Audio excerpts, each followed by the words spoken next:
하나님 말씀 함께 보시겠습니다. 에스겔서 47장 1절부터 14절 말씀, 그리고 48장 35절 말씀입니다. 에스겔서 47장 1절부터 14절 말씀 먼저 읽어드리겠습니다. 그가 나를 데리고 성전 문에 이르시니 성전의 앞면이 동쪽을 향하였는데 그 문지방 밑에서 물이 나와 동쪽으로 흐르다가 성전 오른쪽 제단 남쪽으로 흘러내리더라. 그가 또 나를 데리고 북문으로 나가사 바깥길로 꺾여 동쪽을 향한 바깥문에 이르시기로 본즉 물이 그 오른쪽에서 스며 나오더라. 그 사람이 손에 줄을 잡고 동쪽으로 나아가며 천척을 측량한 후에 내게 그 물을 건너게 하시니 물이 발목에 오르더니 다시 천척을 측량하고 내게 물을 건너게 하시니 물이 무릎에 오르고 다시 천척을 측량하고 내게 물을 건너게 하시니 물이 허리에 오르고 다시 천척을 측량하시니 물이 내가 건너지 못할 강이 된지라. 그 물이 가득하여 헤엄칠 만한 물이요 사람이 능히 건너지 못할 강이더라. 그가 내게 이르시되 인자야 내가 이것을 보았느냐 하시고 나를 인도하여 강가로 돌아가게 하시기로 내가 돌아가니 강 좌우편에 나무가 심이 많더라. 그가 내게 이르시되 이 물이 동쪽으로 향하여 흘러 아라바로 내려가서 바다에 이르리니 이 흘러내리는 물로 그 바다의 물이 되살아나리라. 이 강물이 이르는 곳마다 번성하는 모든 생물이 살고 또 고기가 심이 많으리니 이 물이 흘러 들어가므로 바닷물이 되살아나겠고 이 강이 흐르는 각처의 모든 것이 살 것이며 또 이 강가에 어부가 설 것이니 엔게디에서부터 에네글라임까지 그물 치는 곳이 될 것이라.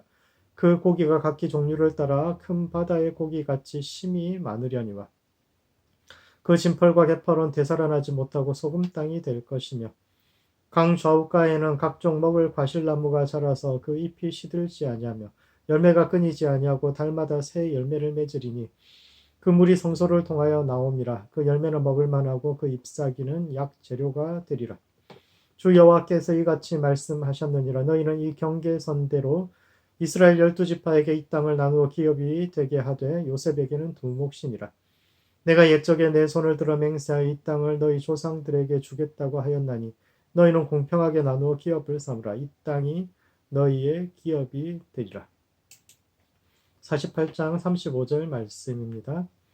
그 사방에 합계는 18,000척이라. 그날 이후로 그 성읍의 이름을 여호와 샴마라 하리라. 아멘.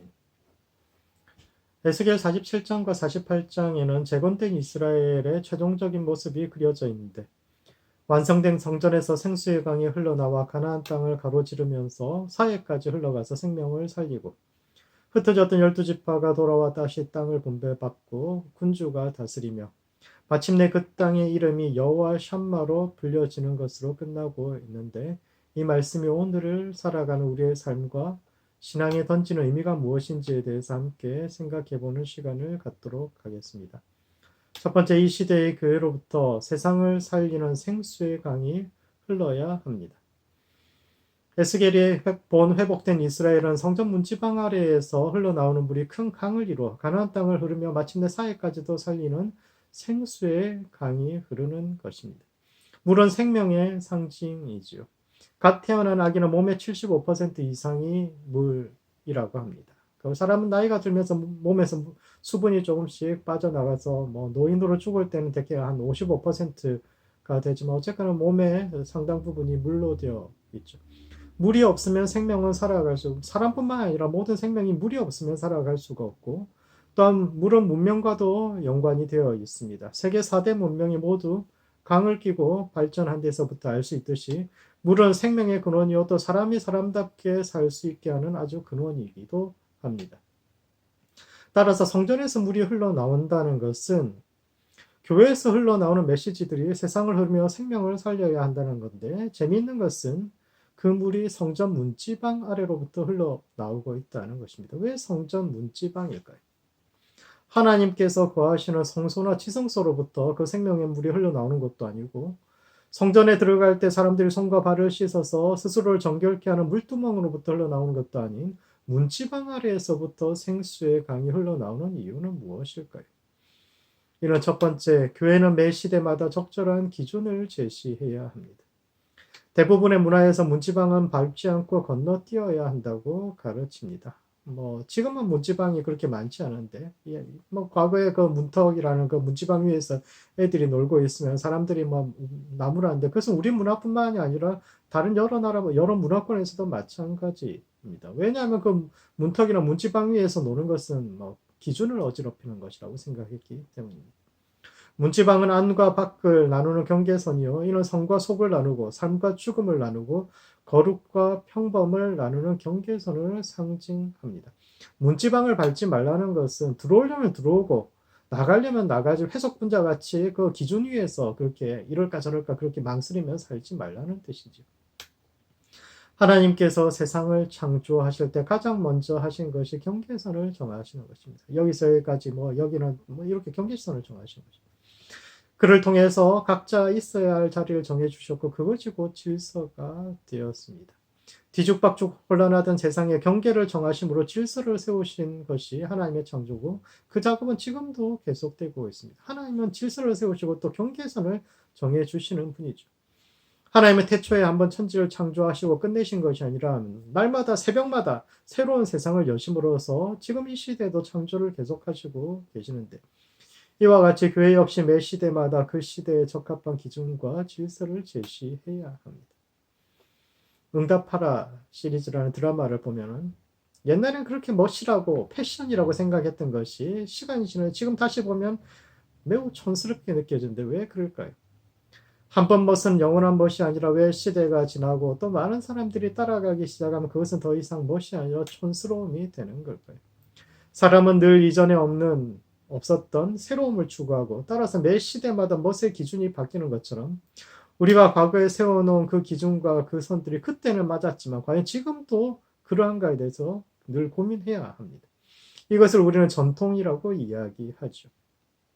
전통이라는 단어는 두 글자로 이루어져 있는데 하나는 전, 즉 전해져 내려오는 것이므로 역사를 가지고 있으며 시간의 시험을 이겨낸 것이라는 뜻이 있고 다른 하나는 통, 즉 이 시대와 소통할 수 있는 것이어야 한다는 겁니다. 오래되었다고 다 전통이 아니라 오래된 것 중에서 이 시대에 통할 수 있는 것이 전통입니다. 히브리어에서 생수, 즉 살아있는 물이라는 생수 살아있는 물이라는 것은 결국 흘러가는 물입니다. 멈춰 있지 않고 흘러가는 물이야말로 생수요. 그리고 그 반대말은 흐르지 않고 고여 있는 물을 즉 새롭지 않고 진부하기만 한 것은 이미 살아있는 물이 아니라 죽은 물, 생명력을 상실한 물이라는 뜻인데 오늘날 교회로부터 흘러나오는 하나님의 말씀들이 과연 그 문지방으로부터 흘러나오는 것인지 과연 이 시대에도 적합하고 세상의 기준을 세우고 그래서 세상의 질서를 세우며 세상을 살릴 수 있는 그런 말씀인지에 대해서 깊이 고민해 보아야 합니다. 두 번째, 그렇다면 교회는 어떻게 이 시대에도 생수의 강이 될 수 있을까요? 에스겔은 성전 문지방에서 흘러나온 물이 가나안 땅을 가로지르며 생명을 살리고 최종적으로는 죽음의 바다인 사해까지도 생명의 바다로 변화시킨다고 이야기하고 있는데 이는 물과 같은 신앙 그리고 강처럼 흘러가는 신앙 그런 삶에 대해서 이야기하고 있습니다. 이는 먼저 우리의 기도가 바뀌어야 한다는 것을 이야기합니다. 히브리어로 기도를 뜻하는 단어가 히트파레로인데 원래는 맑은 물에 자신의 얼굴을 비추어 본다라는 뜻입니다. 우리는 보통 기도하면은 우리 마음속의 소원을 아뢰는 것, 내가 바라고 욕망하는 것을 이루어달라고 하나님께 쪼르는 것, 그런 것을 기도라고 이야기하지만 히브리어에서 기도는 하나님이란 맑은 거울 앞에 자신의 모습을 비추어 보는 것이요. 그래서 지금 내 모습이 어떤 것인지 아는 것, 그것이 기도입니다. 그런 점에서 에스겔이 말하는 흘러가는 물과 같은 신앙이라는 것은 스스로를 비춰볼 수 있는 그 물이 흘러가서 그렇게 세상을 살리게 되는데 이는 스스로를 비춰볼 수 있는 성찰하는 신앙을 이야기하죠. 또한 에스겔은 강처럼 흐르는 그런 신앙에 대해서 이야기하고 있습니다. 성전에서 나온 물은 강이 되어서 온 세상을 흐르는데 강의 목적지는 결국은 바다이지만 강의 가치는 얼마나 빨리 바다에 도착하느냐가 아니라 오히려 얼마나 느리게 도착하느냐에 달려 있습니다. 좋은 강이라는 것은 빨리 짧게 바다에 도착하는 것이 아니라 일직선으로 빨리 바다를 향해 달려가는 강이 아니라 오히려 굽이쳐 흐르는 강이죠. 물살이 빠른 곳도 있고 느린 곳도 있으며 그래서 깎이는 곳도 있고 퇴적하는 곳도 있어서 깊은 소도 있고 얕은 여울도 있는 강이 좋은 강입니다. 왜냐하면 그래야 다양한 환경이 생기고 다양한 환경 속에서 다양한 생명들이 살아갈 수 있기 때문입니다. 이와 같이 우리도 느림과 다양함의 미학을 배워야 합니다. 외국인 노동자들이 한국에 와서 가장 먼저 배우는 단어가 빨리빨리라고 하죠. 무엇이든지 빨리 하는 것이 선이요. 그래서 인생에도 목적지가 있고 그곳에 누가 빨리 도착하느냐가 경쟁하듯이 앞만 보고 달려가는 것이 잘하는 것이라고 생각했는데 그것이 아니라 오히려 천천히 흐르면서 인생의 수많은 소와 수많은 여우를 통해서 다양한 삶의 측면과 그 속에서 하나님의 사랑을 깨닫는 우리가 되어야 합니다. 오늘날 사람들은 강을 그저 수로로만 여겨서 직선으로 만들고 뚝과 제방을 쌓아서 늘 똑같은 양의 물이 흐르는 강, 그래서 사람들이 통제할 수 있는 강을 좋은 강이라고 생각하지만 그렇지 않죠. 그런 강에는 생명이 살 수 없습니다. 어떤 환경학자는 말하기를 이 시대의 문제는 전능한 인간의 문제라고 이야기합니다. 사람들이 더 이상 하나님이 일하시는 방식을 신뢰하지 않고 자기가 하나님보다 더 잘할 수 있다고 생각해서 고쳐야 할 세상은 고치지 않고 자연스럽게 두어야 할 산과 강만 파헤쳐서 더 이상 우리 후손들이 살아갈 수 없는 지속 가능하지 않은 세상을 만들어가고 있다고 주장하는데 그렇게 뭔가 통제하고 이런 것이 뭐 좋은 것처럼 이야기하는데 우리도 인생을 그렇게 바라보고 있지 않습니까?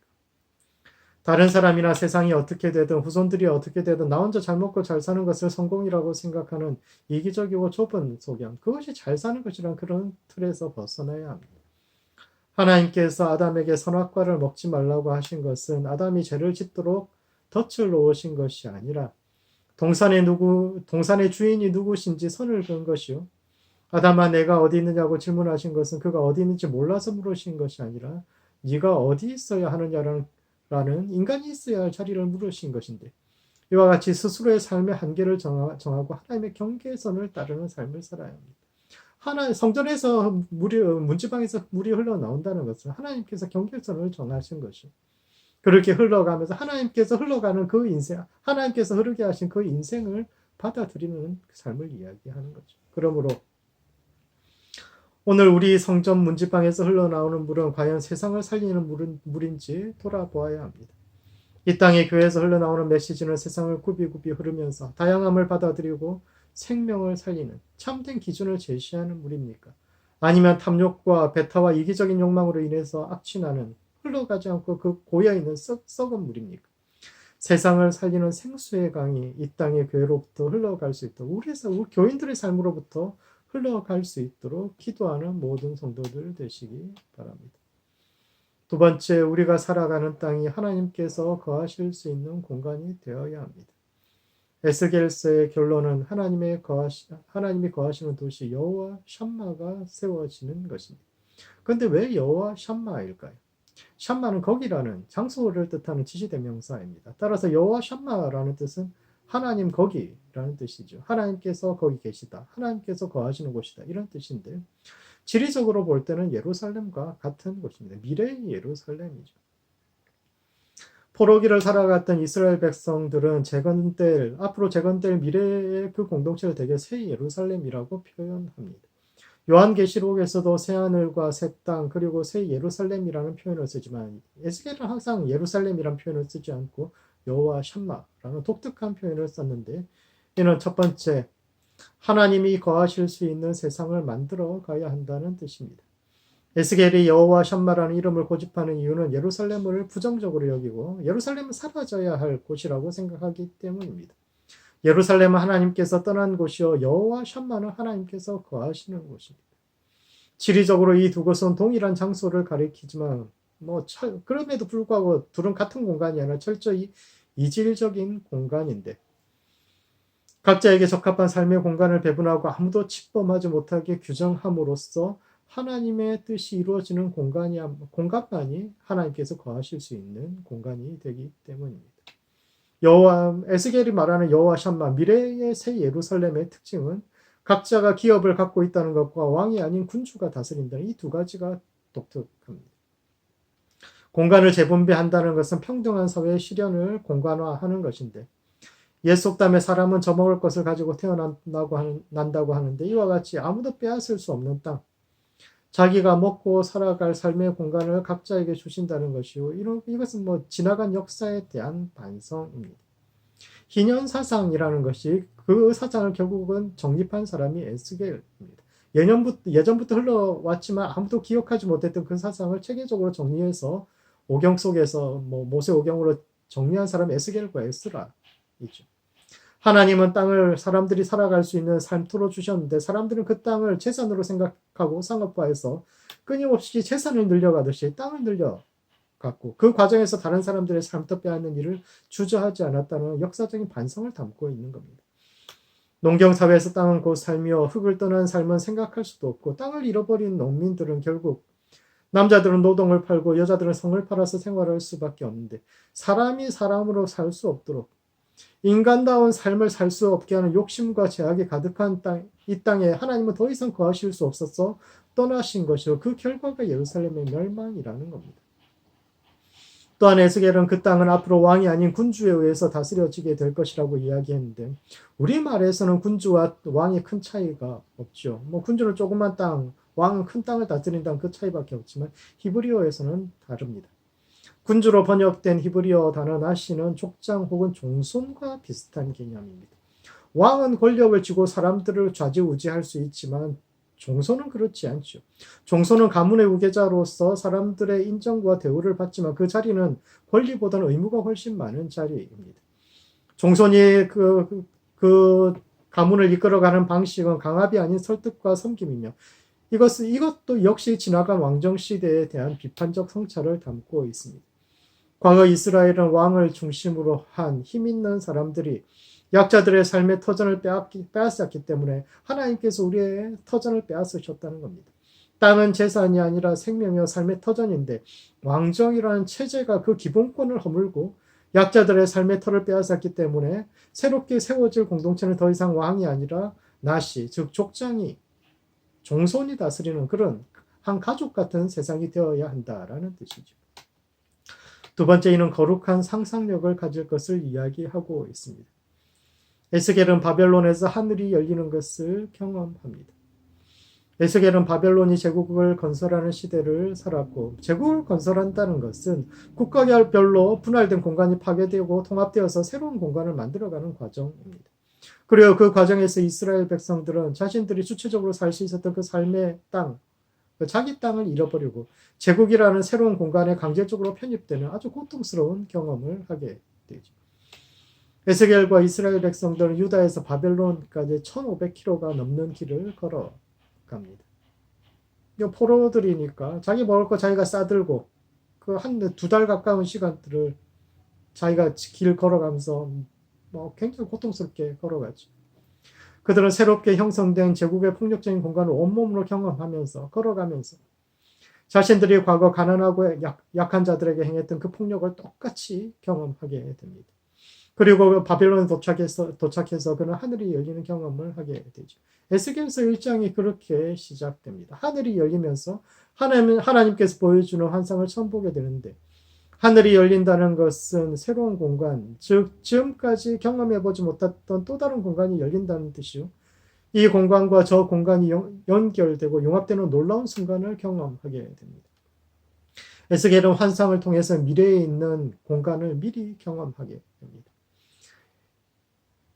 에스겔이 보았던 그 환상이라는 것, 미래의 그 여호와 샴마라는 그 공간을 경험한다는 것은 이 땅에서 삶이 송두리째 뽑히는 폭력적인 경험을 한 에스겔이 장차 이스라엘이 회복해야 할 부흥이 어떤 것인지를 마음속으로 그리게 하신 것이요. 하나님께서 회복의 기회를 주셨을 때 그곳에 어떤 나라를 세울 것인가를 꿈꾸게 한 것입니다. 포로기를 살아갔던 에스겔이 할 수 있는 것은 단지 꿈꾸는 것밖에 없었습니다. 그는 현실이 아닌 환상 속에서, 즉 가상의 현실 속에서 그 땅을 꿈꾸는 것밖에 할 수 없었지만 그가 꾸었던 꿈이 글이 되어서 기록되고 또 이스라엘 재건의 청사진이 되고 오늘날에도 그의 희년사상은 개혁가와 사상가들에게 영감을 주고 있습니다. 하나님께서 각 사람에게 타인에게 양도할 수 없는 그리고 빼앗길 수 없는 인권과 더불어 밥그릇까지 주셨다는 사상. 열심히 노력하면 세상은 먹고 살 걱정이 없는 그런 세상이 정상적인 세상이요. 노력이 배신하는 세상은 비정상적이고 고쳐야 할 대상이라는 사상이 에스겔로부터 출발해서 역사를 건너뛰어 지금까지 수많은 사람들의 삶에 영감을 주고 있죠. 그러므로 거룩한 상상력을 가지고 새로운 세상을 꿈꾸어야 합니다. 포록이라는 폭력적인 시대를 살았던 에스겔은 변하지 않는 세상에 대해서 좌절하지 않고 자신의 경험과 삶을 재료로 해서 새로운 세상을 꿈꾸기 시작했습니다.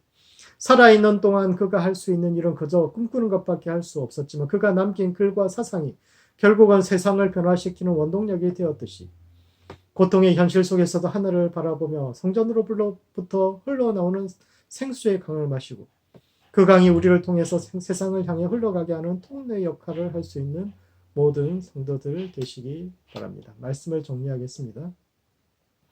에스겔 47장과 48장은 재건된 이스라엘 공동체의 최종적인 모습을 그리고 있는데 첫 번째 생수의 강이 흐르게 해야 합니다. 교회는 시대의 기준을 제시해야 합니다. 성전 문지방에서 생수의 강이 흘러갔듯이 과거의 유산을 계승화되어 이 시대에 통할 수 있는 그리하여 이 시대에도 복음은 여전히 생명을 가지고 생명을 살리고 세상을 변화시킬 수 있음을 이야기할 수 있는 모든 성도들 되시기 바랍니다. 두 번째, 거룩한 상상력을 가져야 합니다. 삶터를 빼앗기고 1500km가 넘는 먼 길을 걸어 제국에 편입되는 고통 속에서도 열린 하늘을 바라보면서 시대가 가야 할 길을 제시했던 에스겔처럼 우리 삶의 고통 속에서 더 높은 차원의 하나님을 인식하고 그 고통 속에서 오히려 거룩한 상상력을 발휘할 수 있는 모든 성도들 되시기 바랍니다. 기도하시겠습니다.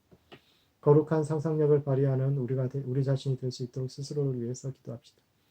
하늘이 열리고 하나님께서 우리를 예비해 두신 미래의 그 땅을 여호와 샴마를 볼 수 있는 우리 자신이 될 수 있도록 우리 자신을 위해서 기도하시고 두 번째는 교회를 위해서 기도합시다. 생수의 강이 흘러갈 수 있도록 시대의 기준을 제시하고 세상에 생명을 공급할 수 있는 그런 교회가 될 수 있도록 이 시대의 교회를 위해서 함께 기도하시겠습니다.